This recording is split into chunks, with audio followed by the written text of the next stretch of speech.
Nú förum við yfir hvernig við notum textíl hitapressu til þess að festa filmu á textíl. Við byrjum á að kveikja á vélinni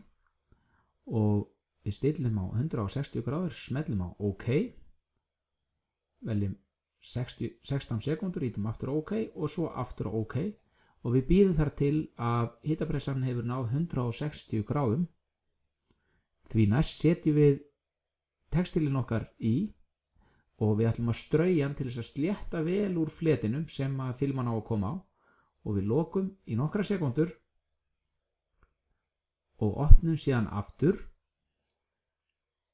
og þá flöturinn orðinn sléttur, við tökum óhreinindir í burtu, ryk og annað slíkt og því næst setjum við filmuna okkar á textílinn, stillum hann vandlega af þannig að snúi rétt í þessu tilfelli á þessum ból, sléttum úr filmunni og því næst lokum við hitapressunni og þá bíðum við í 16 sekúndur, vélinn telur niður og svo teljum við aukalega 5 sekúndur til þess að filman á að festast enn betur.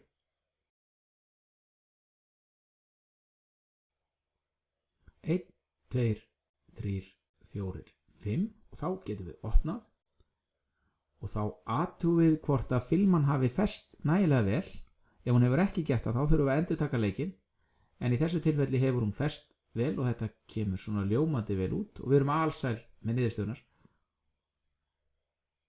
Því næst slökkvum við á vélinni